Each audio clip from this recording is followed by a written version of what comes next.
بسم اللہ الرحمن الرحیم نحمدہ ونصلی ونسلم علی رسولہ الکریم۔ اصول حدیث لیکچر نمبر 4 میں ہم 3 باتیں پڑھیں گے: قرآن کریم، حدیث قدسی اور حدیث نبوی میں فرق۔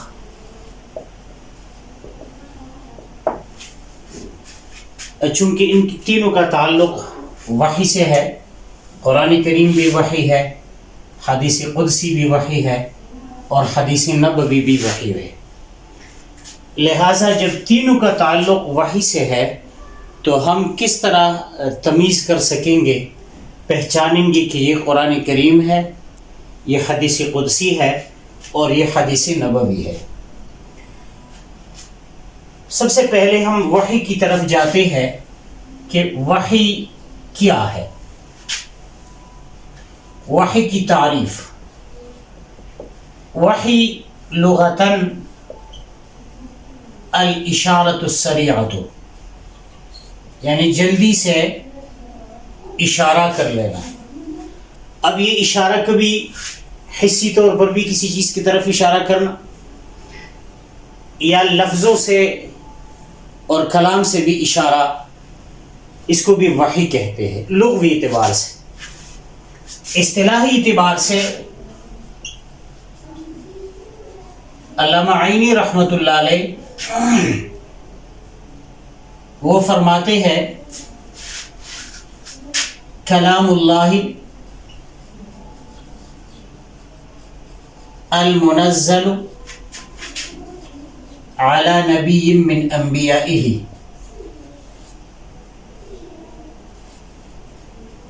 وحی اللہ تعالیٰ کا کلام ہے، المنزل جو نازل کیا گیا ہو، علی نبی من انبیائہ اللہ تعالیٰ کے نبی میں سے کسی نبی پر جو کلام نازل ہو اللہ تعالیٰ کی طرف سے، اس کو کہتے ہیں وحی۔ اب چونکہ رسول اللہ صلی اللہ علیہ وسلم پر بھی وحی نازل ہوتی تھی تو اسی وحی کی چند صورتیں ہیں، اور ان صورتوں کو ہم اگر جانیں گے تو تب ہم وحی، یہ قرآن کریم اور حدیث قدسی اور حدیث نبوی میں فرق کر سکیں گے۔ تو سب سے پہلی جو وحی نازل ہوتی تھی رسول اللہ صلی اللہ علیہ وسلم پر، اس کی 2 قسمیں ہیں۔ ایک ہے وحی متلو اور ایک ہے غیر متلو۔ متلو یہ تلا یتلو سے اسم مفعول کا صیغہ ہے جس کی تلاوت کی جاتی ہے، اور غیر متلو وہ وحی جس کی تلاوت نہیں کی جاتی۔ وحی متلو یہ قرآن کریم ہے، اور وحی غیر متلو یہ پھر 2 قسمیں ہیں، ایک ہے حدیث قدسی اور ایک ہے حدیث نبوی۔ قرآن کریم کی جو تعریف کی گئی ہے: الکتاب المنزل علی الرسول المنقول الینا نقلا متواترا بلا شبہۃ۔ اصول فقہ کے علماء نے قرآن کریم کی یہی تعریف کی ہے: القرآن الکتاب المنزل علی الرسول المکتوب فی المصاحف المنقول الینا نقلا متواترا بلا شبہۃ۔ یہ قرآن کریم کی تعریف ہے۔ اب حدیث قدسی کی تعریف کیا ہے؟ تو علامہ مناوی رحمہ اللہ حدیث قدسی پر باقاعدہ طور پر اس کی ایک کتاب بھی ہے، وہ فرماتے ہیں، اور اسی طرح علامہ جرجانی صاحب کتاب التعریفات میں جو تعریف کرتے ہیں حدیث قدسی کی، وہ یہ ہے: هو ما انزل اللہ معناہ علی الرسول بإلہام او منام فأخبر علیہ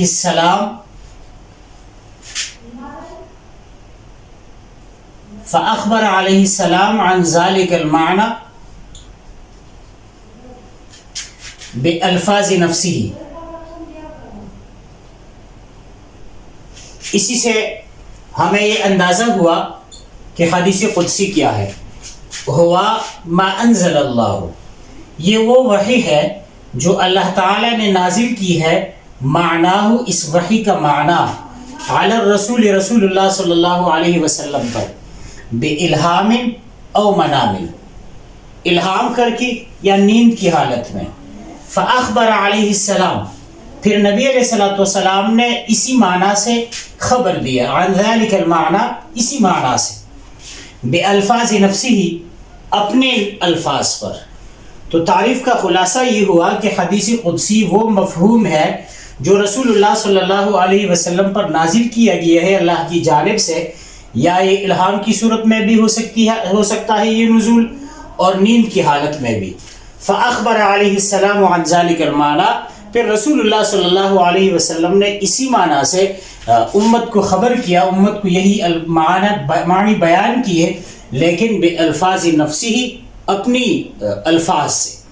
تو اس سے واضح ہوا کہ حدیث قدسی میں معنی اللہ تعالی کی طرف سے ہے اور الفاظ رسول اللہ صلی اللہ علیہ وسلم کے اپنے ہیں.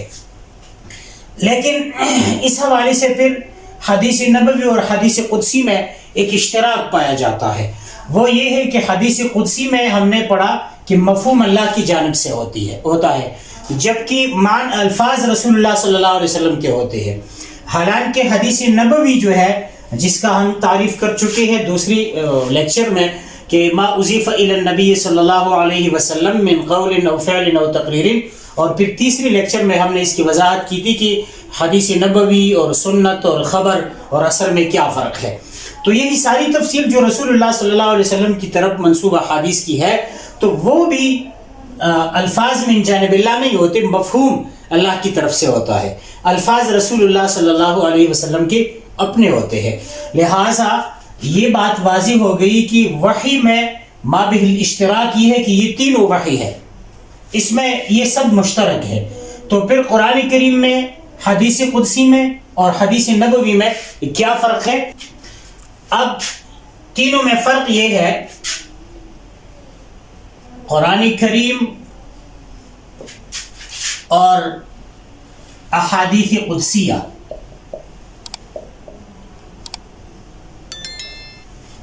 قرآن کریم نمبر 1، پہلا فرق یہ ہے کہ قرآن کریم متواتر ہے،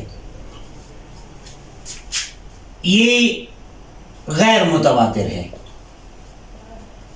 اس میں خبر واحد بھی ہے، خبر مقبول بھی ہے. سند کے اعتبار سے جو آگے ہم تفصیل پڑھیں گے، یہی سب احادیث قدسیہ میں ہے. قرآن کریم جو ہے یہ متواتر ہے، اور اسی سے اندازہ ہوا کہ قرآن کریم یہ بلا شبہ ہے، اس میں ضعف وغیرہ کا کوئی تصور ہی نہیں. احادیث قدسیہ میں ضعیف بھی ہے، اور یہی وجہ ہے کہ احادیث قدسیہ کی تعداد میں فرق بھی پایا جاتا ہے.